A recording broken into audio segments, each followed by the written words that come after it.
Family member এবং বাড়ির পরিবেশ কিছুটা অক্সিজেনের মতন। জল, হাওয়া, বাতাস, খাবারের সঙ্গে অক্সিজেন না থাকলে যেমন জীবনটা কেমন আইঢাই করে, একই রকমভাবে মাঝে মাঝে বাড়ির পরিবেশ আর বাড়ির পরিচিত মুখগুলো না দেখলে কেমন যেন মনটা আনচান করে ওঠে। তাই বাচ্চাদের নিয়ে প্ল্যান করলাম এবার ফার্স্ট টাইম একা একা দুটো বাচ্চা নিয়ে যাব। হাজব্যান্ড খুব ভালো করে টিকিট করে দিয়েছিল সকাল সকাল বন্দে ভারতে যাওয়ার জন্য। তো বন্দে ভারত যেতে খুব কমই টাইম লাগে, 4 ঘন্টা 4.5 ঘন্টার মধ্যে মালদা পৌঁছে যায় হাওড়া স্টেশন থেকে। সকালবেলা 7 সকালে কাক ভোরে বাচ্চাদেরকে নিয়ে ড্রাইভারের সঙ্গে বেরিয়ে পড়লাম বন্দে ভারতের উদ্দেশ্যে। সেখান থেকে বাড়ির ড্রাইভার এসেছিল আমাদের রিসিভ করার জন্য।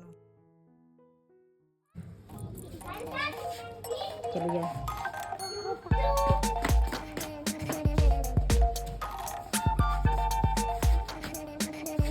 फट गया।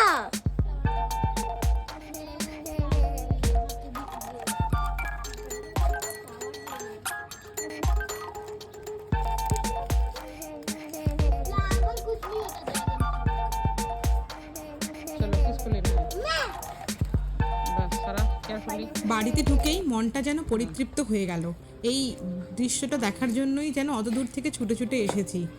আমাদের মেয়েদের যারা বিয়ে হয়ে যায় বাড়িতে ফিরে কি যেন একটা শান্তি লাগে, বাপের বাড়ি না যেন স্বর্গ।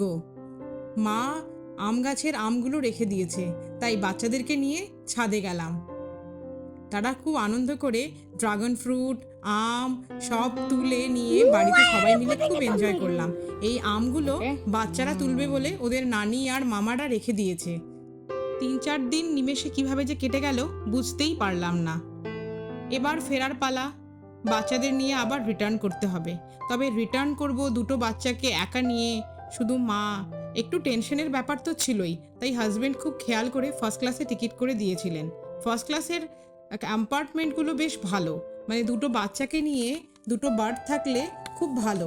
দুটো বার্থের মধ্যে বাচ্চাদেরকে শুইয়ে আমি বেশ আরামসে দরজা লক করে ফিরে এসেছি শিয়ালদায় এসে আবার বাড়ির ড্রাইভার ফিরে নিয়ে এলো। কয়েকটা দিন কিভাবে যে স্বপ্নের মতো কেটে গেল, এই সব ফিলিংসগুলো নিয়েই বাকি সময়টা বেশ ভালোই কেটে যাবে। আবার নেক্সট টাইম বাড়ি যাওয়ার অপেক্ষায় রইলাম। আমাদের এই ছোট্ট ব্লগটি কেমন লাগলো জানাবেন। কোনো কমেন্ট বা সাজেশন থাকলে কমেন্ট সেকশনে কাইন্ডলি কমেন্ট করবেন। আর যারা ফেসবুক থেকে দেখছেন তারা ফলো করে কাইন্ডলি আমাদের ফেসবুক ফ্যামিলির অন্তর্ভুক্ত হয়ে যাবেন। আর ইউটিউব থেকে দেখলে সাবস্ক্রাইব করে ইউটিউব ফ্যামিলির অন্তর্ভুক্ত হয়ে যাবেন। Bye, until we see you again.